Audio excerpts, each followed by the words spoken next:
Tired of the everyday grind? Ever dream of a life of romantic adventure? Want to get away from it all? We offer you Escape. Escape, designed to free you from the four walls of today for a half hour of high adventure.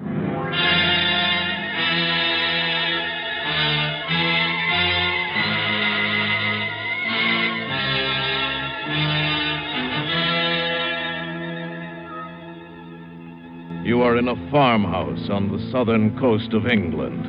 The autumn countryside around you desolate and bleak.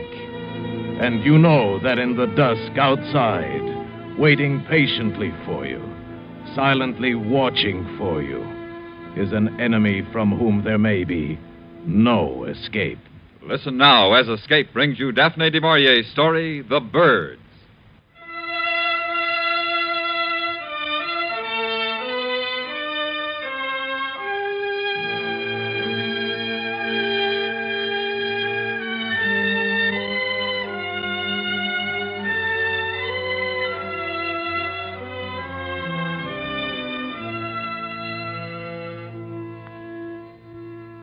On December the 3rd, the wind changed overnight, and it was winter.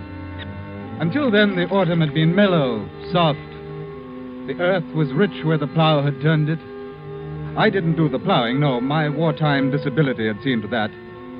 They gave me mostly the lighter repair jobs to do in the 3 days a week that I worked at the farm. A bank to build up or a gate to mend at the far end of the peninsula where the sea surrounded the farmland on either side. Deborah and I had taken a cottage up here to try again, for the sake of the children. And it seemed to be working fairly well. I enjoyed my work on the farm. It was pleasant to pause at midday to eat the lunch that Debbie prepared and brought to me. We'd sit there on the cliff while I ate, and we'd watch the birds. There are many of them, Nat. Yes. Oh, the autumn's better than spring for watching them. Oh, why? Oh, well, in the spring they're content, they're full of purpose, they know where they're going, there's no delay. But then in autumn it's different. The birds that don't migrate seem to follow a pattern of their own. Pattern? Great flocks of them here on the peninsula. Restless, uneasy, wheeling, circling, coming to rest, and flying again. The land birds and the gulls down there in the bay. Strange sort of rhythm in their movements. They don't really go anywhere. Doesn't seem to be any purpose to it. No. Or if there is, we don't see it. Restlessness. And they're more restless this year than usual, it seems to me. Do you know, this morning 2 gulls flew so close they knocked off my cap? Jill said yesterday when the school bus let her off, there was quite a few of them overhead as if they'd been followed. Oh, well, I suppose it means a hard winter. They always seem to know. Perhaps a message comes to them in autumn. A warning. About winter. And about death. Nat. Many of them will die, and I think they know it. Perhaps they feel they have to spill their emotion out before they die. Like people who know their time is up and run about stupidly, driving themselves. I wish you wouldn't talk like that, Nat. That black side of you that stirred up the trouble between us before. Oh, I'm sorry, Debbie. But it's come over me lately as I've watched them. The land birds mingling with the sea birds in a sort of strange, unnatural partnership. Land and sea. Life and death.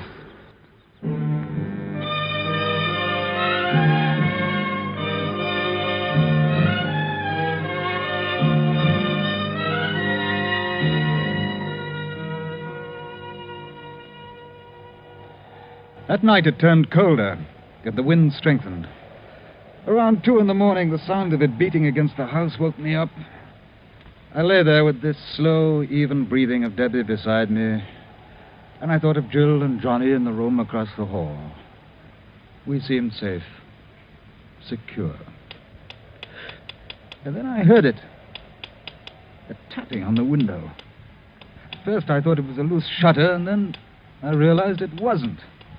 I got out of bed, went to the window, opened it. Suddenly something brushed against my hand and jabbed at my knuckles, and then was gone over the roof and behind the cottage.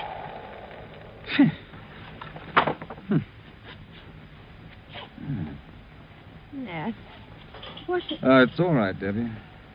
It was a bird. I don't know what kind. Bird? Wind must have driven it against the windowsill.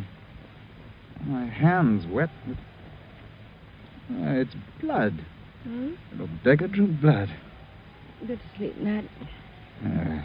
Must have been frightened and stabbed at me in the dark. Well, for the...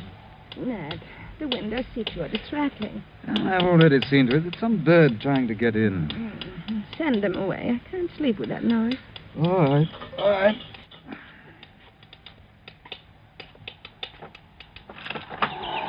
Oh, well, up with you.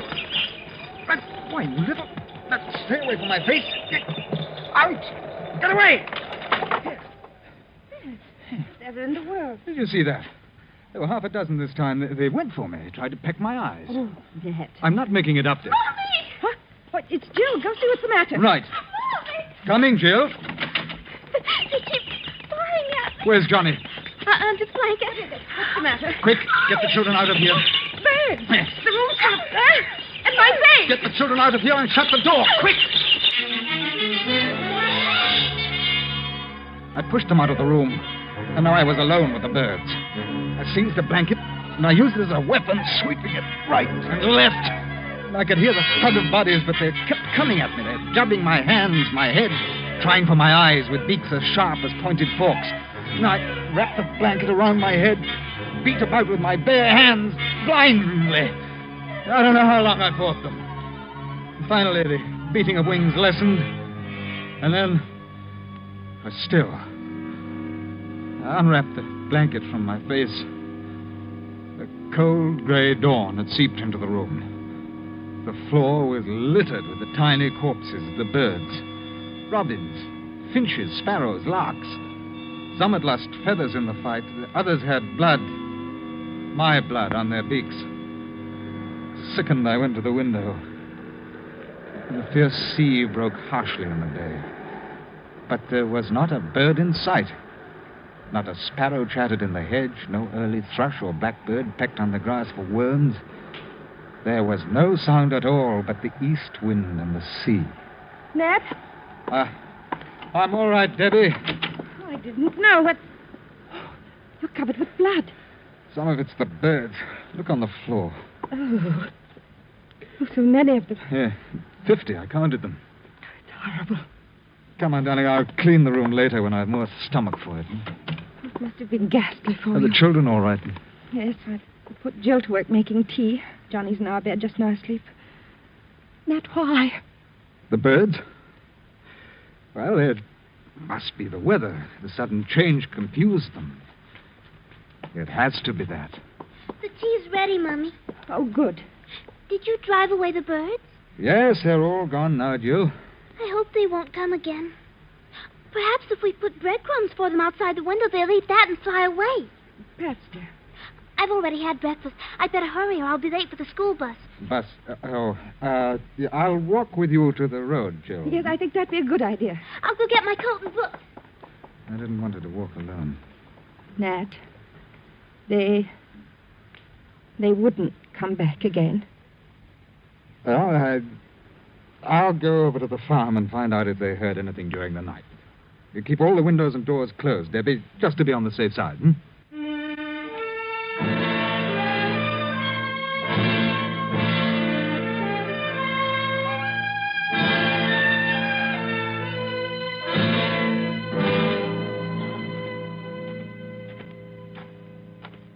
Hello? Anyone about? Hello, Mr. Hawkins. Was the mister around, Mrs. Trigg? Summer's about, but can you tell me where this cold is coming from? Russia? I've never seen such a change, and it's going on, the wireless says. Something to do with the Arctic Circle. We didn't turn on the wireless this morning.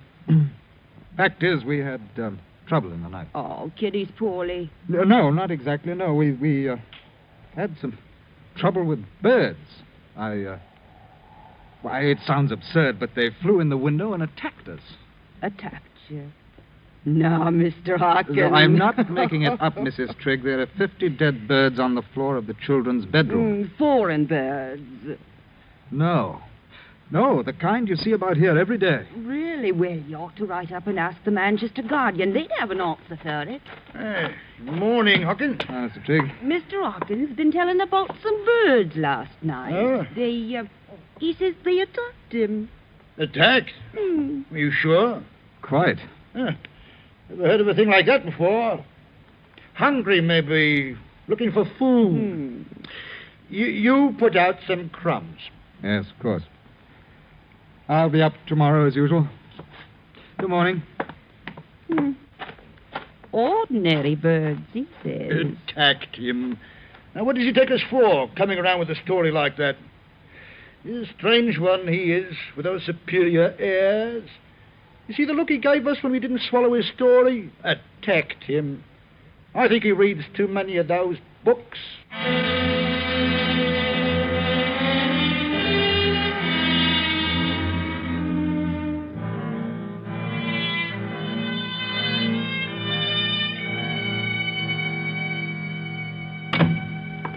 Nat, did you find out anything at the farm? No. The Triggs' brilliant advice was to put out some crumbs. Debbie, I looked all around this morning. There's not a single bird in sight outdoors. Where's they've gone? I don't know. And the Triggs had no trouble last night? Not only that, they clearly thought I was imagining it. Oh, I heard Trigg mutter something about my superior airs and reading too many books as I walked away. Nothing's real to those clods until it hits them over the head. Well, they're nice enough people, Nat. It's just that they're isolated up here. Well, that's certainly the polite word for it. I haven't been able to face going into the children's room. The birds... Oh, yes, I'll go and clean it up. I suppose the least I can do is give the little beggars a decent burial.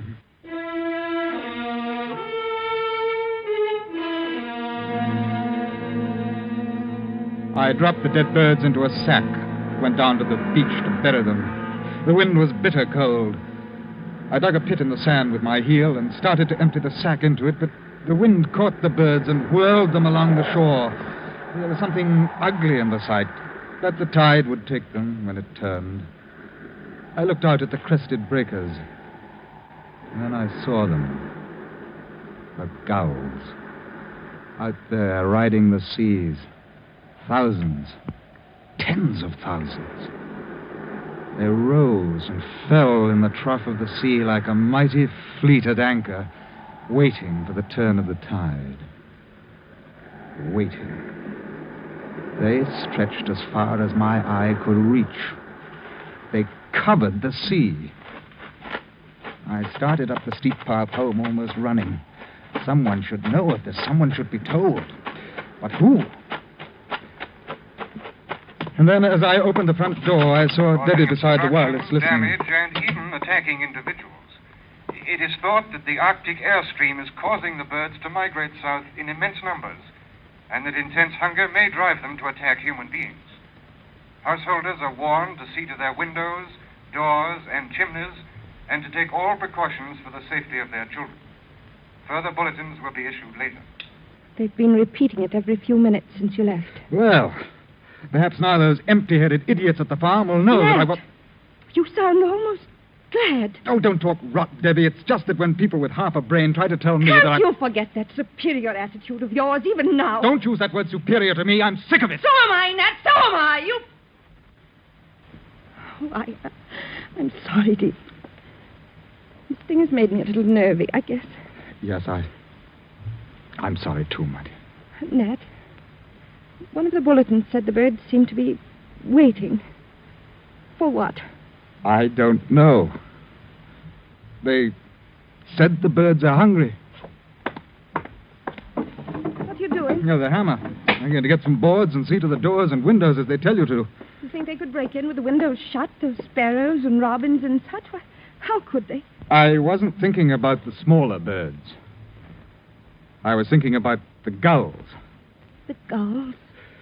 Debbie, have you ever been close enough to get a good look at a gull's beak?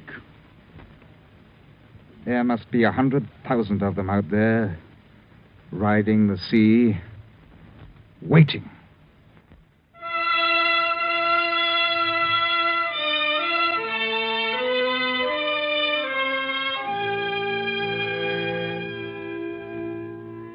The rest of the morning, I worked upstairs, boarding the bedroom windows. And I wondered whether they'd take these precautions up at the farm. I doubted it. It'd probably be a big joke to the Triggs.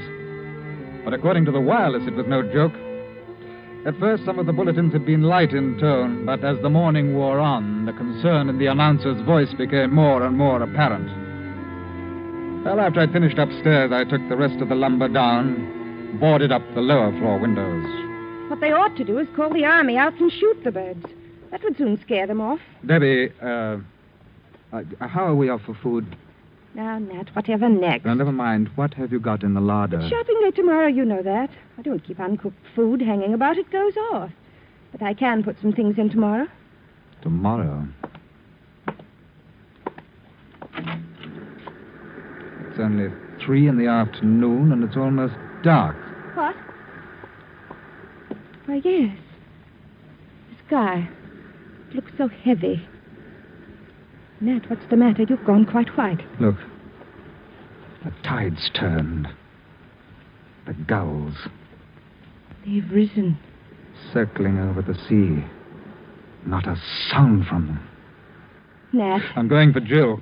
I'll wait for her at the bus stop. You keep Johnny inside and keep the door shut.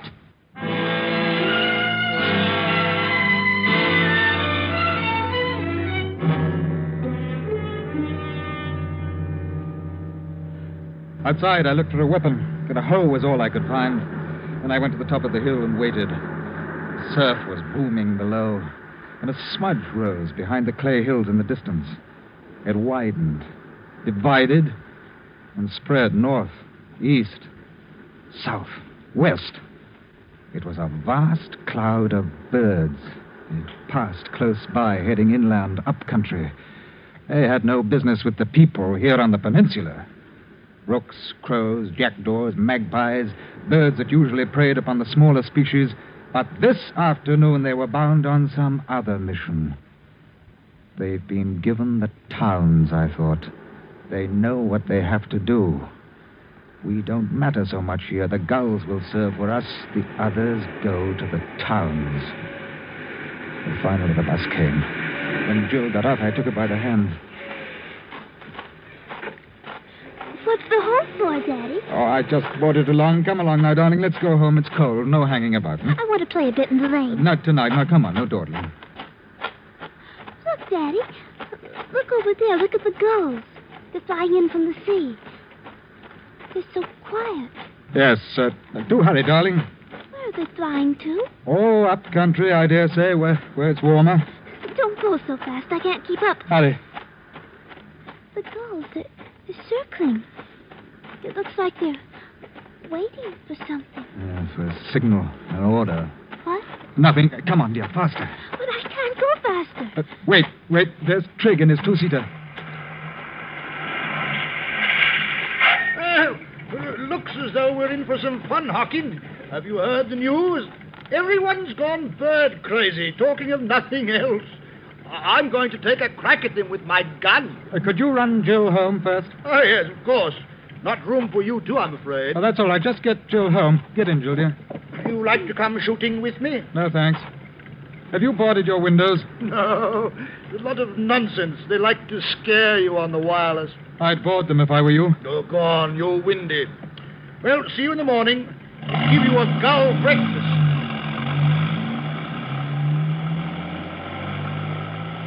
I watched Trigg drive Jill toward the cottage, and then I followed on foot.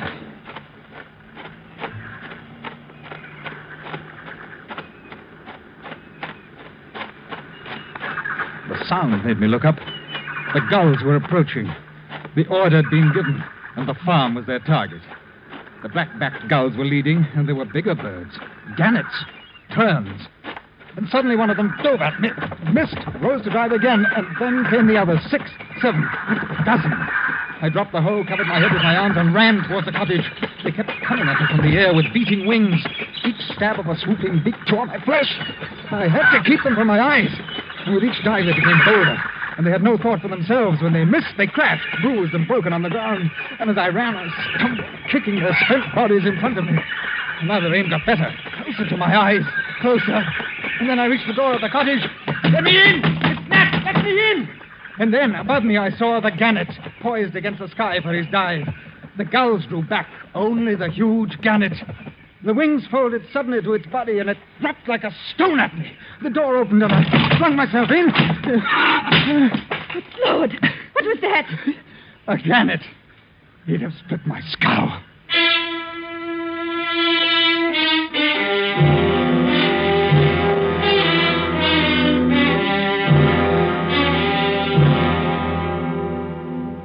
Better now? Yes, thanks. You're quite the wound dresser. Are the children? In the other room, I didn't want them to see you that way. No. Your hands are the worst. I'll be all right. We'd better all sleep here in the kitchen tonight. I'll bring down the mattresses. All right. I fixed something tasty for supper and wasn't prepared. Wait. Listen. That sound. What is it? The birds crowding against the outside of the house. They're trying to find a way in. Nat!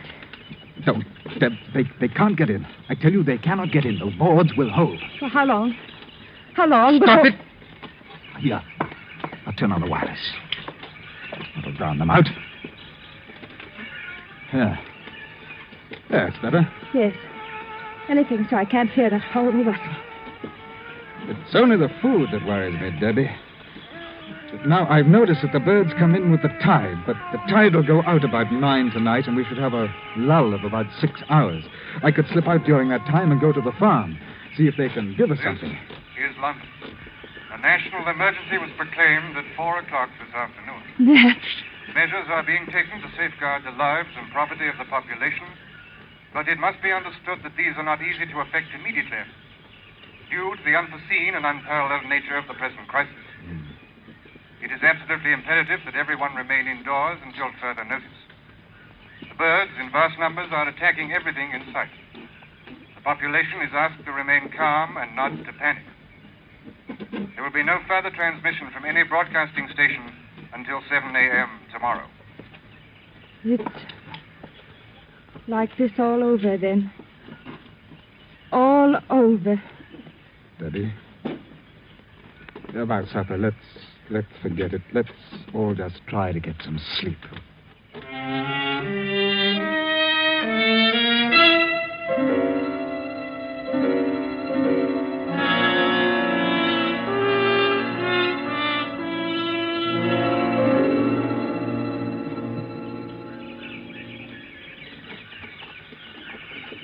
Nat, wake up.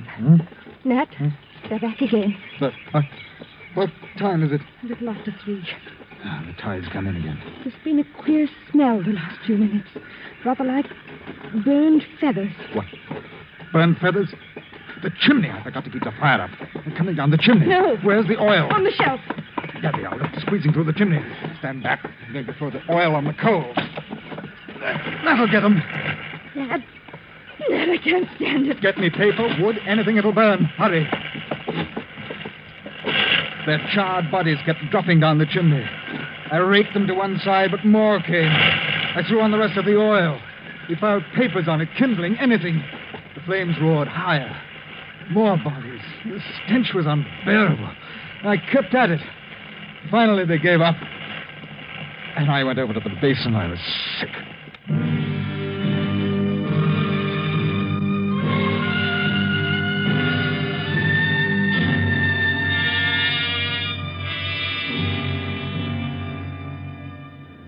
Around 9 in the morning, the rustling ceased. I opened the door a crack. Crushed birds were deep about the house, but there was not a living bird in sight. The tide had gone out. Now was my chance to get food and fuel. I ran all the way to the farm. There was no smoke from the chimney. I came round the corner of the house and stopped. In the doorway, almost covered with dead birds, were Mr. and Mrs. Trigg. What was left of them. Beside him was his gun.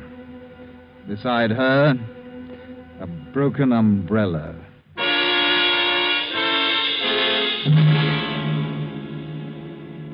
I loaded the 2-seater with all the food I could find, enough for perhaps 3 days, and drove back to the cottage. I told Debbie that Triggs didn't need their car for a while and had told me to take it. She said nothing. And towards nightfall, the birds came back again. We sat by the fire and listened to the rustle as they crowded against the house. But this time there was a new sound. They brought up their heavier forces against us, the birds with larger beaks. I could hear the sound of tiny bits of wood being torn away. They'll stay till the tide turns. Then they'll leave. Then they'll come back again. And they'll keep coming back. Nat. Yes? The Triggs. They're dead, aren't they? Yes. We're all alone. Strange. I feel closer to you than I've ever. That it should take something like this to bring us. Debbie, you may be interested to know that right now, I do not feel very superior. Don't, Nat. Oh, Nat. Nat, what do we do? I don't know, Debbie. I do not know.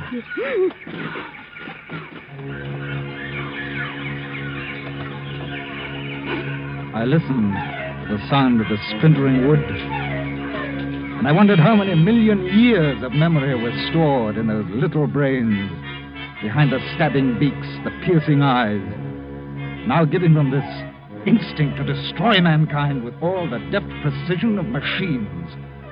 I switched on the wireless. It was dead. I reached for the cigarettes. There was only one left in the packet.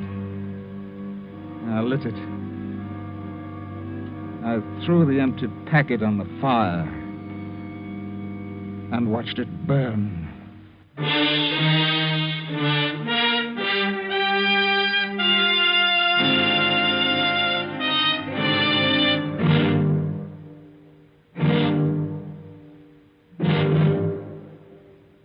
Under the direction of Norman MacDonald, Escape has brought you The Birds by Daphne du Maurier, specially adapted for radio by Robert Wright, starring Ben Wright with Virginia Gregg. Featured in the cast were John Daner, Ann Morrison, Ann Whitfield, and John Dodsworth. Your announcer, George Walsh. The special music for Escape is composed and conducted by Leith Stevens.